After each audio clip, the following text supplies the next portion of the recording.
शुक्लांबरधरं विष्णुं शशिवर्णं चतुर्भुजं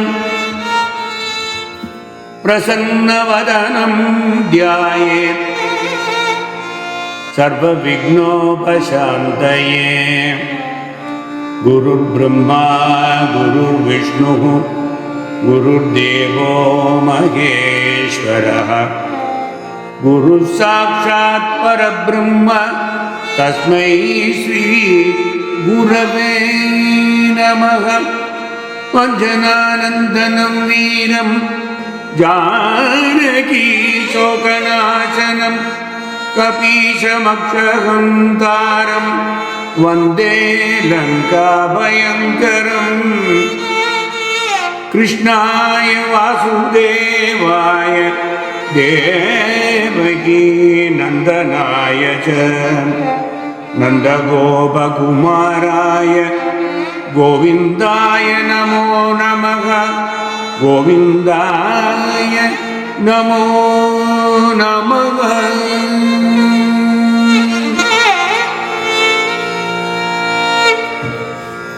Namaskaram.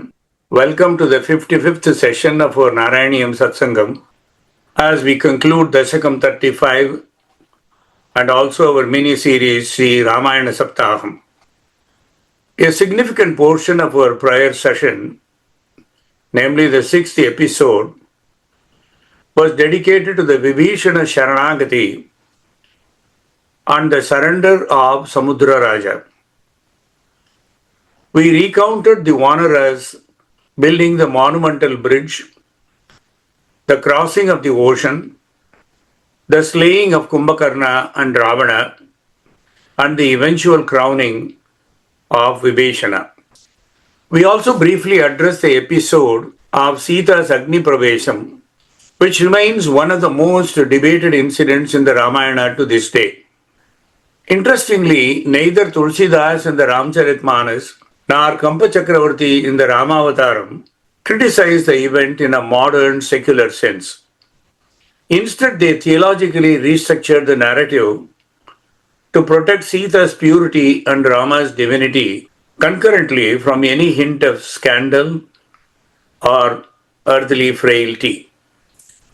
We explored how these two emperors of divine poetry handled the controversy in their respective masterpieces. Tulsidas maintained that his Rama was Supreme Brahman. He found the very idea of the real Sita being abducted or doubted by Rama totally unacceptable. Tulsi erases the perceived cruelty by framing the event as a metaphysical trick, namely the introduction and the performance of Maya Sita. Kampa Chakravarti conversely emphasized the intensity of the moment to demonstrate that Sita's virtue is so profound that even the elements cannot judge her. So the natural elements had no power to judge her. They can only bow down to her.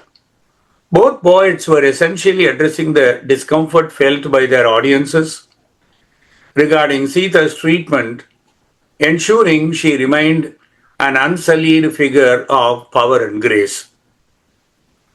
We will now explore the coronation of Rama, followed by the controversial action of Rama's abandoning of Sita and the birth of Kusa and Lava through Bhattadri Slokams 8, 9 and 10. Due to the event of Sita's banishment to the forest, often skirted by a lot of Upanyasakartas and also scholars, due to their great discomfort, we chose to at least talk about this from the prisms of Valmiki, Kampan, Tulsidas, Alvars, Desikan, and finally the great poet Bhavabhuti. Each one had his own viewpoint as to why it happened and what happened. We will look at it purely as an outsider and as an onlooker to see how they explain it. Prito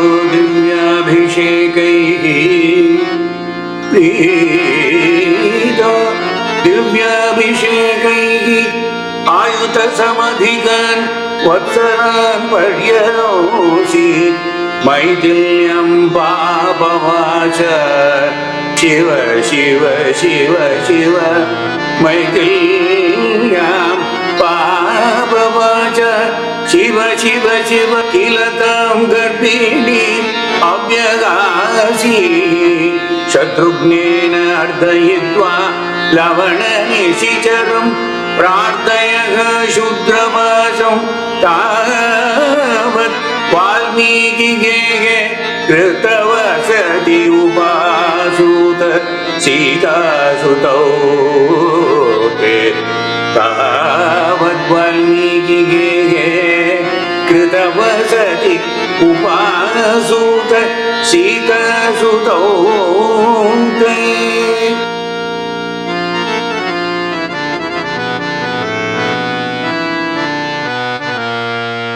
Preeto Divyabhishekaihi Ayuta Samadhikan Vatsaran Paryaramsi Maithilyam Papavacha Shiva Shiva Kilatam Garbhinim Abhyahasi Shatrughnena Ardhayitva Lavana Nisicharam Prarthayaha Shudrapasam Tavat Valmiki Gehe Kritavasatihi Upasuta Sita Sutaute. Bhagavane, you spent 14 years in the forest fulfilling your father's words, protecting the group of ascetics living in the forests and rehabilitating devotees like Sugriva and Vibhishana, and eliminating cruel Rakshasas from the earth. With a sense of fulfillment of having accomplished your task, you hurried to Ayodhya to shower your blessings on Bharata, who had been ruling your country as your proxy. You were pleased with your consecration with the divine waters, which was conducted by Vasishtha and others. You lived happily with Sita for more than 10,000 years. At the end of the time, Sita became pregnant. This is how Bhattadri puts a lot of events into one sloka, sloka 8. Bhagavane, accidentally some scandalous gossip about Sita by some foolish common folk regarding her stay at a stranger's place happened to reach your ears. In order to stop this kind of a gossip between the citizens of Ayodhya, you did not hesitate to abandon Sita. It is surprising that you forsook Sita, who was in an advanced stage of pregnancy, completely forgetting how she followed you to the forest and how you wandered in the thick forest aggrieved at her separation, and all the effort you had undertaken to regain her from the clutches of Ravana. The scandalous remarks of people regarding the purity of Sita, who had stayed in the enemy's palace, and also regarding the fire ordeal that took place later, were completely baseless and unwarranted. You know it, and everybody knew it. But you did what you did as a king because you had come to know of the gossip that was going on at the very lowest levels of society. That was not good for a good king. After abandonment of Sita, you sent Shatrughna to kill Lavanasura to remove the sufferings of the ascetics on the banks of Kalindi. When you came to know that Shambhuka was doing penance, abandoning his own duties, you killed Shambhuka and granted him liberation. Sita, who was left in the forest by Lakshmana as ordered by you, was met by the sage Valmiki. Valmiki consoled her and took her to his hermitage. Not long afterwards, Sita delivered your twin sons right there in the care of Valmiki. Valmiki portrays Rama not as a cruel husband but as a king broken by duty, pushed by duty, and he was helpless. This is how Valmiki portrays him. And Valmiki says Sita as the ultimate embodiment of endurance. The abandonment of Sita is one of the most poignant episodes in the Uttara Kanda of the Valmiki Ramayana. While the entire narrative spans several chapters, the core emotional weight and the execution of Rama's command can be distilled into these three significant verses. Shutva parishado vakyam Ramo dina manastada. Shutva parishado vakyam Ramo dina manastada. Tyagam Sita yachagre त्यागं सीताया चक्रे धर्मपत्न्या विशेषतः धर्मपत्न्या विशेषतः. In this poem, Rama expresses the agonizing conflict between his personal love for Sita and his perceived duty to the reputation of the Ikshvaku lineage. Shutva parishado vakyam Ramo dina manastada tyagam Sitayas chakre dharmapatnya visheshataha. Having heard the words of the assembly, the public gossip, Rama with a heavy heart made the decision to abandon Sita, even though she was his legally wedded wife, Dharmapatni, and completely innocent of all that gossip. Valmiki uses Lakshmana as a reaction to highlight the cruelty of the situation as well as the incident itself. Lakshmana is tasked with leaving her in the forest under the guise of taking her to visit sages.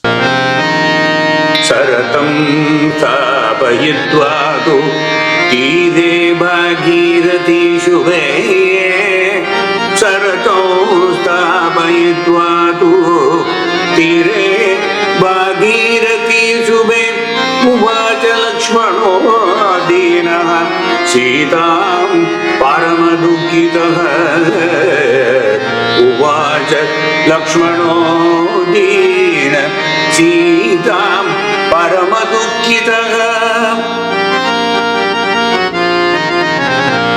Saratam Sthapayitvatu Tire Bhagirati Shubhe Uvacha Lakshmano Dinaha Sitam Paramadukitaha.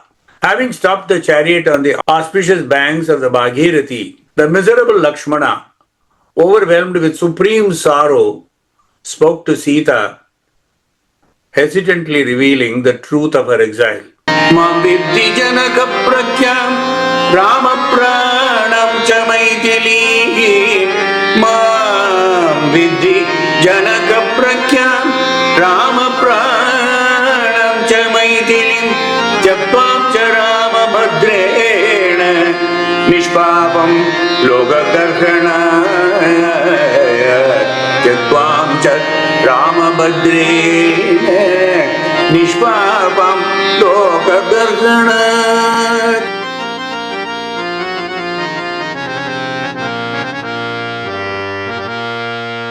Valmiki overcomes his own personal emotion and uses Sita to speak Valmiki's mind. Valmiki talks to Sita's stoic resignation of the matter. Rather than reacting with anger towards Rama, Sita's response in these words reflects her nobility and her understanding of Rama's Raja Dharma or duty as a king, even at her own expense. Although Sita knows that Rama loves her beyond any explanation. Mam vidhi janaka prakyam Rama pranam cha maithilim tyaktam cha Ramabhadrena nishpapam loka garhanat. Know me as the daughter of Janaka, the Maithili whose very life is Rama. Yet I have been abandoned by the virtuous Rama. Though I am sinless, merely due to the censure of the people of the kingdom which he rules. In the Tamil masterpiece of Rama-avatara, the 12th century poet Kampan handles the character of Rama and the narrative of Sita with a distinct emotional and philosophical flavor that differs significantly from Sanskrit's original of Valmiki. The most striking answer to the controversial question is actually a structural one. Kampan's Rama-avataram traditionally ends with Rama's coronation or Pattabhishekam. The Uttarakanda, the book containing the gossip, the abandonment of Sita and her final descent onto the earth, is generally not considered part of Kampan's original composition. Most scholars believe it was added later by a poet named Ottakoothar. Because Kampan portrays Rama and Sita's love as a cosmic, transcendental bond, the idea of Rama abandoning her due to common gossip is often seen as fundamentally flawed or incompatible with the Kampa Ramayana ethos. Kampan was famously protective of Sita's image. For instance, Kampan mentions the touchless abduction.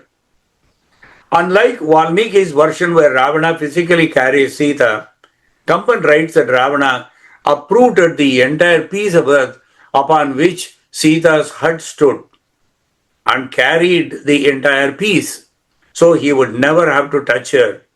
This is the way Kampan even protects the image of Sita. Tindilan uruvilan shanagan tan magal, Tindilan uruvilan shanagan tan magal tan makkudilirumunda mannidai uruve ஓங்கெழில் அங்கை கொண்டு உயர்த்து வான்மிசை போயினன் ஓங்கெழில் அங்கை கொண்டுயர்த்து வான்மிசை போயினன் புகழிலா புந்தொழிலரக்கன் புகழிலா புந்தொழில் அரக்கன்.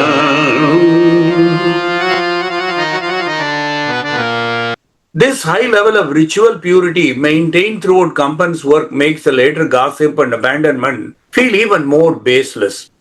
In the versions of the Uttarakanda associated with Kampan Tamil tradition attributed to Vattakoothar, the abandonment is treated with a heavy sense of fate or vidhi. உயிரினும் மேலன்ன உன்னிய சீதையை அயர் ஒரு கானகமேகப் பணித்தனன் செய்தரு செங்கோல் சிதையாது காக்கவே வைரமும் நெக்கு விட்டனையனும் ராகவன் செய்தரு செங்கோல் சிதையாது காக்கவே வைரமும் நெக்கு விட்டனையனன் ராகவன் அனயனன் ராகவன்.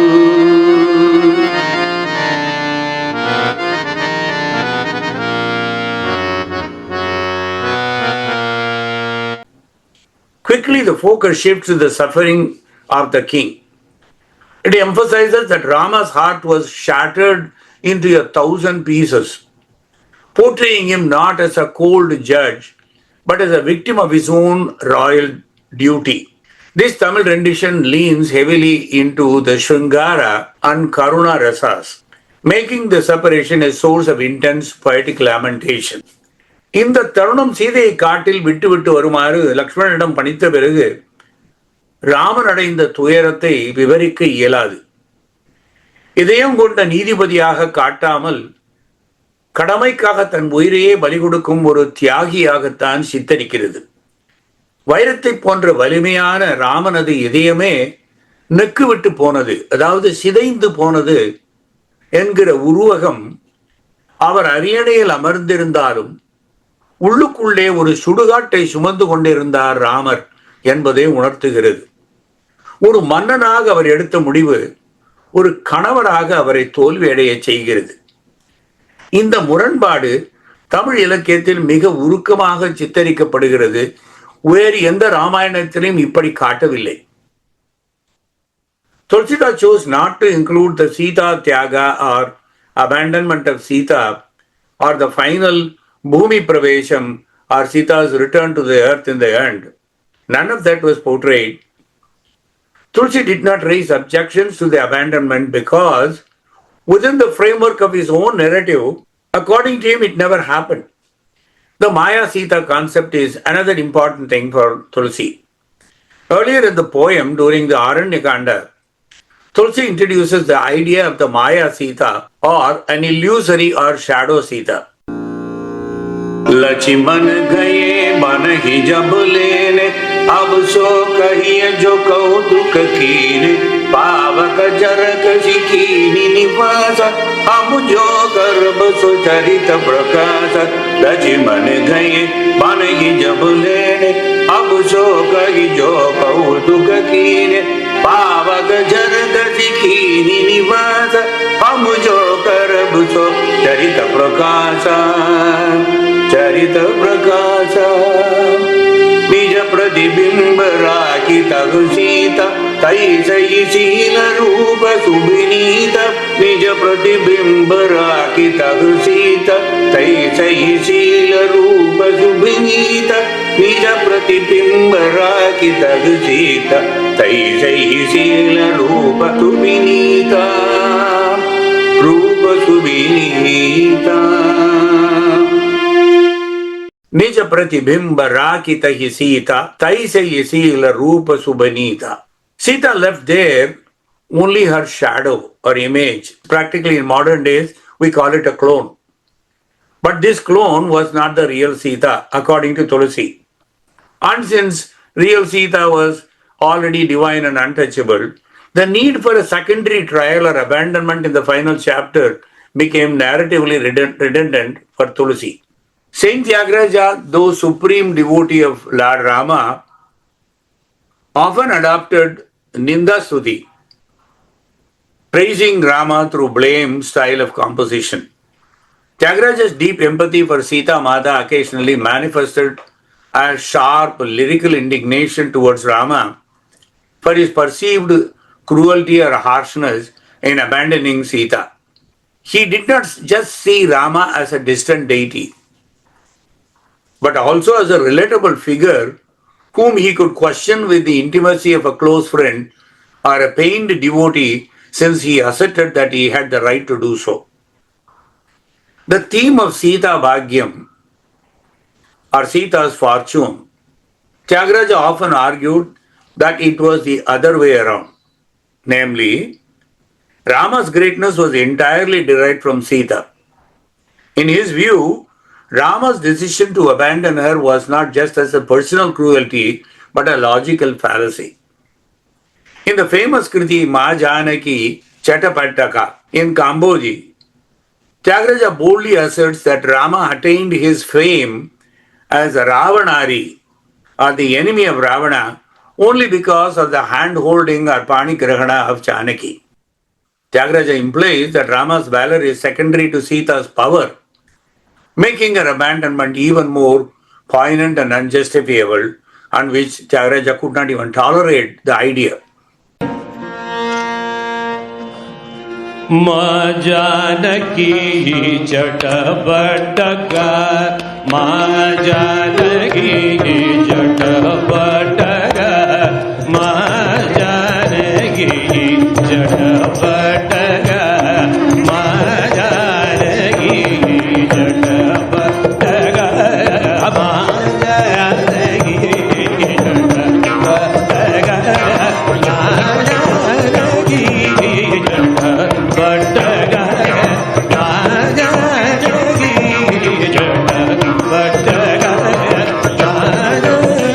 Giri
இந்த கீர்த்தனையில் தியாகராஜ சுவாமி ராமனை மிகவும் உரிமையோடு நிந்தாஸ்துதி செய்கிறார்.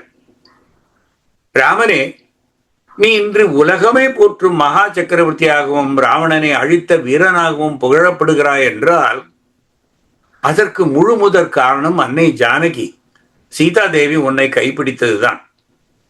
இல்லை என்றால் உனக்கு அத்தகைய புகழ் எப்படி சாத்தியம்? ஏனென்றால் நான் சொல்வதை கேள் ராமா, சீதையின் தியாகத்தை பார். சீதா தேவி நினைத்திருந்தால் தனது ஒரு சிறு பார்வையினாலேயே ராவணனை அந்த க்ஷணத்திலே எரித்திருக்க முடியாதா? ஆனால் ராவணனை அழித்தவன் ராமன் என்கிற உலக புகழ் தன் கணவனுக்குத்தான் கிடைக்க வேண்டும், தனக்கு கிடைக்க கூடாது என்பதற்காக சீதையானவள் அசோகவனத்தில் அரக்கிகளுக்கிடையே மிக்க துன்பத்தை பொறுத்து கொண்டாள் அல்லவா ராமா? மாயா சீதை அக்னி தேவனின் பாதுகாப்பில் தனது உண்மையான உருவத்தை மறைத்து வைத்துவிட்டு ஒரு மாய உருவமாக ராவணனின் சிறையில் இருந்து நாடகமாடினாள். இது அனைத்தும் தியாகராஜ சுவாமி ஒத்துக்கொள்கிறார்.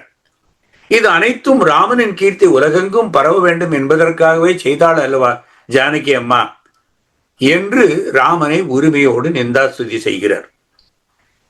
To sum up, generally the Alvars and Swami Desikan focus their devotion on the primary narrative of Ramayana, emphasizing Rama's role as a protector and the reunion of the divine couple. The Alvars rarely sang about the banishment of Sita. At least to my knowledge, I have not come across that. Their poetry typically celebrates the Vibhava or Vaibhava incarnations of Vishnu, focusing on Rama's valor, his coronation, namely Pattabhishekam, and the beauty of his form. Swami Vedanta Desikan, also known as Nigamanta Desikan, a philosopher poet of the 13th and 14th centuries, addressed the later life of Rama more directly, but with a specific theological lens. The masterpiece Ragvira Gadyam is a masterful prose poem, traces Rama's life. In the final sections, Desikan does acknowledge the events of the Uttarakanda, including the birth of Kusa and Lava and the performance of the Ashwamedha sacrifice. Avikala Bahu Suvarna Hayamukha Sahasra Nirvahana Nirvartita Nijavarna Shrama Dharma. While the prose above focuses on the Ashwamedha Yajna The inclusion of Kusa and Lava is often highlighted in the concluding verses, or we call as Nigamanam, and the traditional commentaries on this section. In the verse following the prose description of the Uttarakanda, Desikan sings like this. Chaturmukeshwara mukaihi putra pautradi shaline namasita sametaya ramaya grihamedine.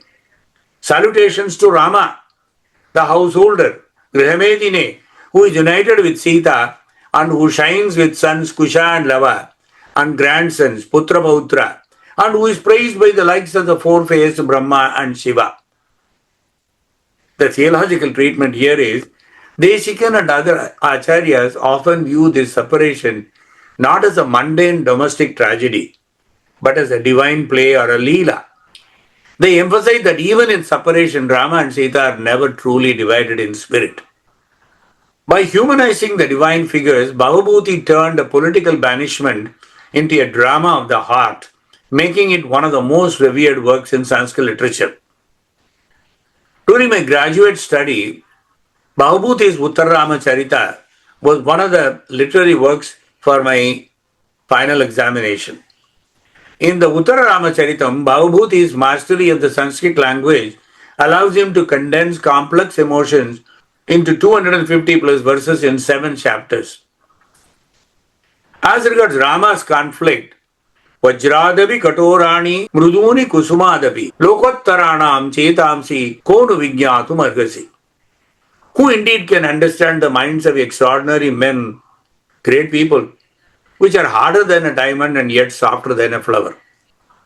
The second verse, which is very relevant here, is the permeating power of Petas in the whole episode. Eko rasaha karunayeva nimitta vedat binnaha pritak pritakiva shayate vivartan.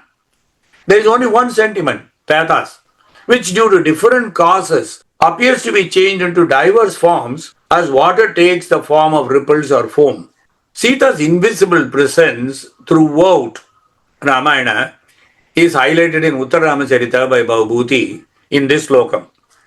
Paribanda durbala kapola sundaram dhadati vilola kabarika mananam. Bearing a face beautiful even with cheeks pale and wasted, and with her hair tied in a single adorned braid of a grieving wife. Valmiki tvatsutta udgapita madhurakute Valmiki tvatsutta udgapita madhurakute Ajnaya yajnavate Sitam tvayaptu kame Sitam tvayaptu kame Shitimavishat asau tvam chakalartito bhuhu Ketoho saumitri khati swayamata sarayu Magna nishesha vritti Sako nakam prayato Nija paramagamo Deva vaikundamadhyam Sakam nakam prayato Nija paramagamo Deva vaikundamadhyam.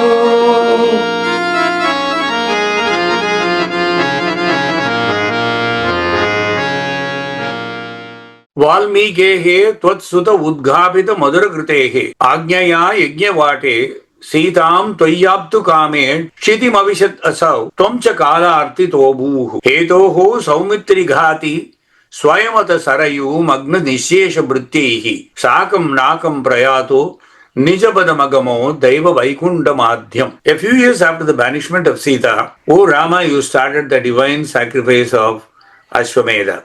Householders have no right to perform various rituals without being accompanied by their truly wedded wife. You, who firmly believed in the vowed observance of strict monogamy, made a golden statue of Sita and kept it by your side during the rituals. The sage Valmiki came to the sacrificial hall and he made his 2 child disciples, who were none other than your 2 sons, sing your masterful, beautiful story, which was composed by Valmiki himself on the advice of the divine sage Narada. Later, Valmiki counseled you to accept Sita, and you were ready to do so in the sacrificial hall itself. But Sita disappeared into the bosom of Mother Earth from where she had come, as she had completed the purpose of her incarnation, and also as she had become dispassionate in human life after having undergone intolerable sorrows. After this, O Rama, you also lost interest in mundane matters.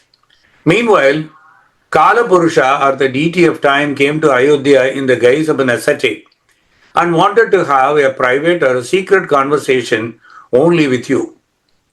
As desired by Kala Purusha, you promised to put to death anyone who might enter the chamber during such a conversation. Keeping Lakshmana as the doorkeeper, you engaged Kala Purusha in your own chamber in private conversation. Kala Purusha requested you to return to your eternal abode of Vaikuntha Loka as the time had arrived, since righteousness in the world had been well established by your rule, lasting for more than 10,000 years. Also, the purpose of your incarnation, namely destruction of the wicked, the demons like Ravana and others, and the re-establishment of Dharma had already been achieved. While the in-camera session was going on, Lakshmana himself was compelled to enter the room for an important reason and interrupt the conversation, as he was threatened with a curse by sage Durvasa, who, on arrival at the palace, threatened Lakshmana with a very dire consequence, not on him but on Ayodhya. Sage Durvasa warned that he would curse Ayodhya and the entire lineage of Raghu if he was not let in immediately. Lakshmana was forced to choose between two evils. One was violating brother's order. Number two was how to protect the kingdom from ruin from this angry sage. So he chose, okay, let me break the vow and then get inside. His own banishment was not on his mind. Lakshmana knew that he would be banished. He wisely chose the former and sacrificed himself in the process. O Rama, therefore you were forced to forsake Lakshmana as promised to Lord Yama, as forsaking a devotee was said to be tantamount to killing him. Look at the irony here. Rama abandoned Sita and sent her to the forest.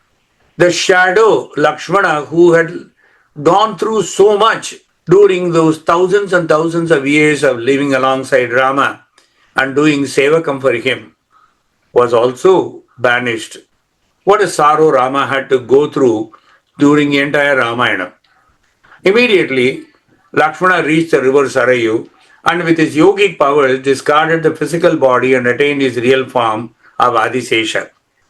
Later, you along with a group of devotees from Ayodhya, taking in your hand Bharata and Shatrughna, who were the incarnations of your ensigns, namely the Kanch, Panchajanya and the discus Sudarshana Chakram, respectively, you plunged into the river along with them and reached heaven directly. Those who followed you because of their devotion and good deeds were allotted places in heaven by you. After that, you proceeded to your abode in Vaikuntha Loka. From the above narration, it is made clear to mortals that the Lord too had association with the physical body, and hence, he too was an individual soul bound by mundane existence, the cycle of samsara. The author attempts to remove such doubts by explaining the purport of the Rama incarnation in the last slokam of Dashakam 35 and concludes the Dashakam with a prayer for the destruction of all his diseases.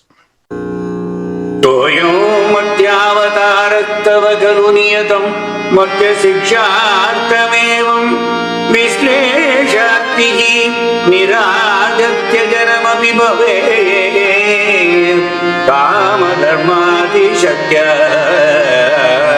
सोऽयं मर्त्यावतारस्य तव खलु नियतं मत्य शिक्षार्थमेवं विश्लेषात्तिः निरागत्य जन्मपि भवेत् कामधर्मातिशक्य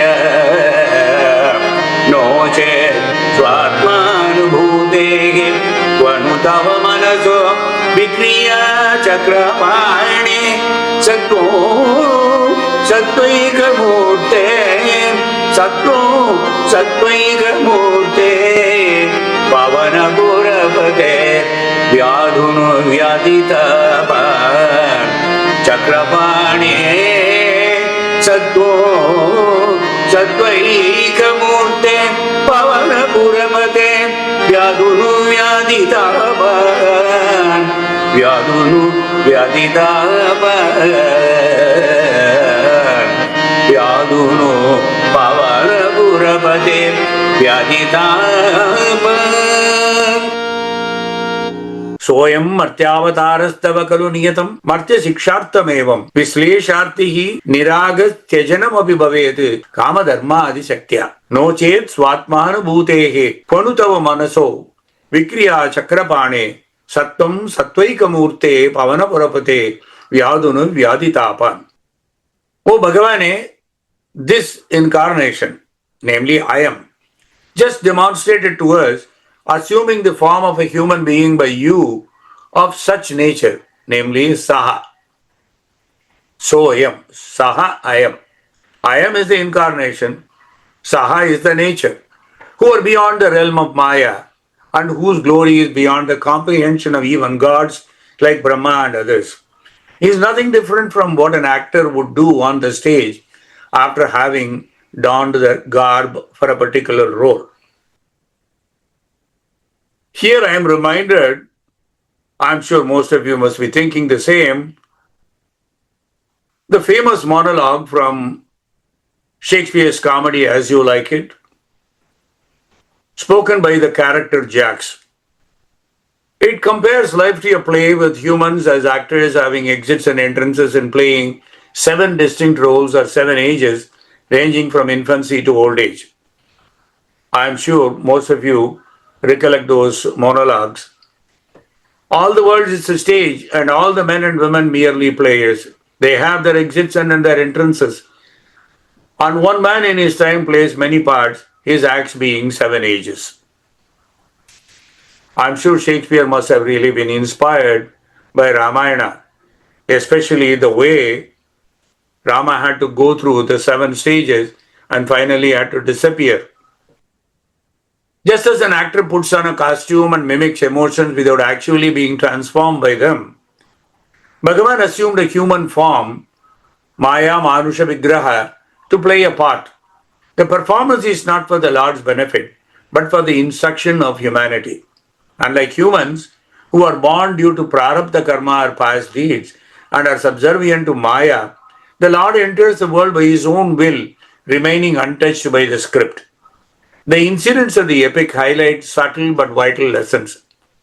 Even good pursuits can lead to suffering if they are characterized by excessive attachment. Kama, desire. Rama's intense attachment to Sita led to the agony of separation. This serves as a warning that worldly love, however pure, is transitory and can result in great sorrow. Dharma, righteousness.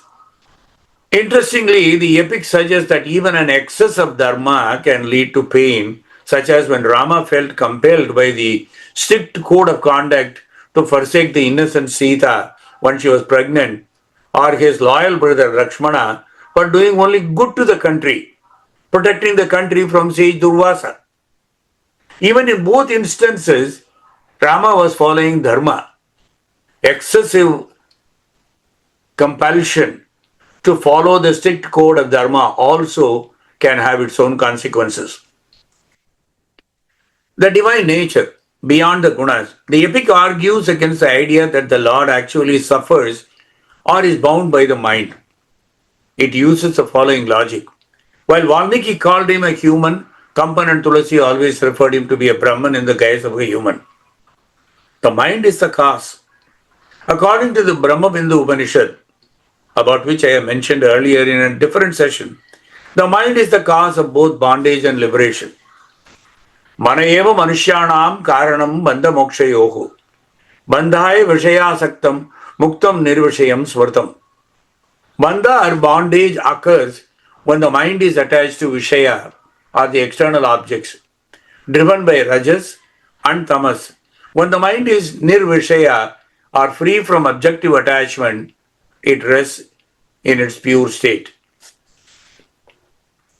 the second lesson to learn, pure sattva. The Lord is described as Sattvaika Murte, a form of pure sattva or purity or harmony. Being devoid of rajas and tamas, his mind cannot be excited or bound. The term Sattvaika Murte, a form of singular pure sattva, is often found in sutras and philosophical commentaries such as those by Vedanta Deshikan or in the Bhagavata Purana. To distinguish the Lord's body from the physical body of a human. Finally, Atma Rama. He is one who revels in the self. Since he is the source of all bliss, he cannot truly feel loss or sorrow for external objects. The term Atma Rama is famously applied to Lord Rama in the Ramayana and to Krishna in the Bhagavata Purana. It defines a being whose happiness is self-contained.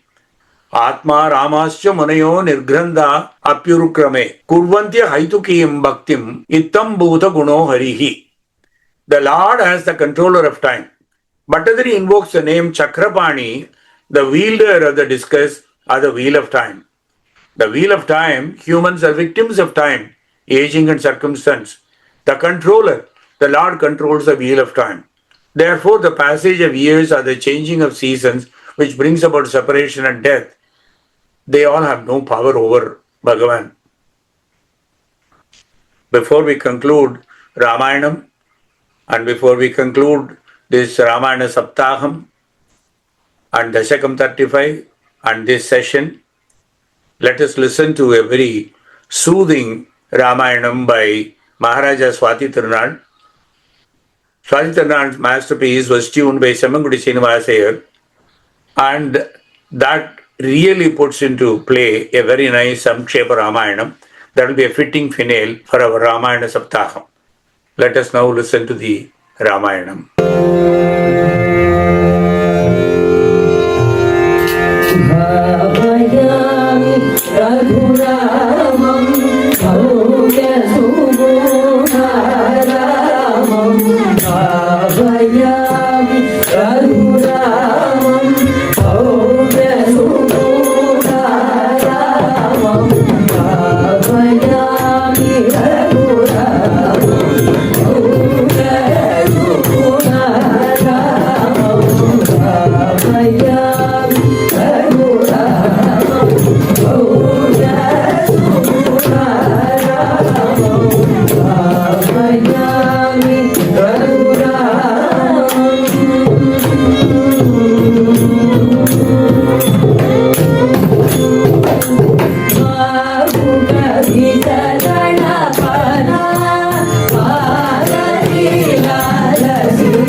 Hari-Katha Abhishekam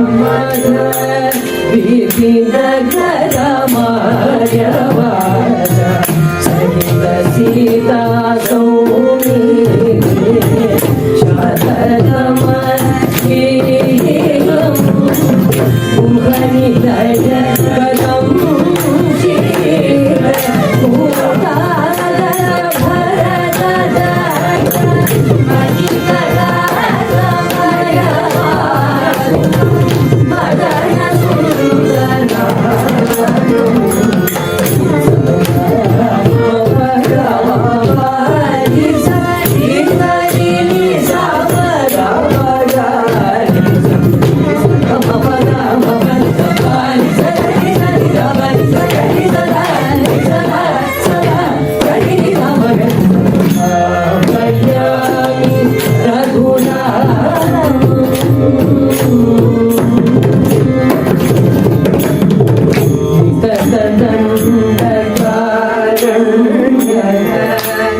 you may have noticed, Swati Tirunal Maharaja just did 6 stanzas to summarize the events of the 6 chapters and finished his Samkshepa Ramayanam with Yuddha Kanda.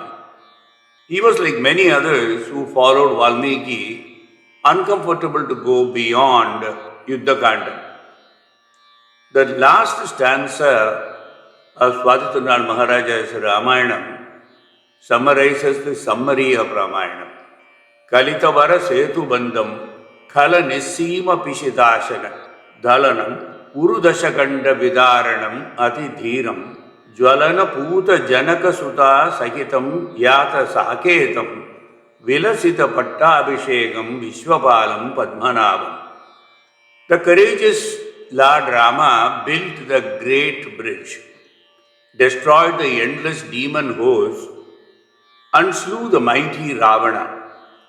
Reunited with Sita after her trial by fire, he returned to Ayodhya for his glorious coronation, and I surrendered to that Padmanabha, the protector of the universe. A summary of the Ramayana is incomplete without our special prayers to the Siriya Thiruvadi or Hanuman. அஞ்சிலே ஒன்று பெற்றான் அஞ்சிலே ஒன்றைத்தாவி அஞ்சிலே ஒன்று ஆறாக ஆரியர்க்காக ஏகி அஞ்சிலே ஒன்று பெற்ற அணங்கை கண்டயலாரூரில் அஞ்சிலே ஒன்று வைத்தான் அவன் எம்மை அடித்து காப்பான் அஞ்சிலே ஒன்று வைத்தான் அவன் எம்மை அடித்து காப்பான் அவன் எம்மை அடித்து காப்பான்.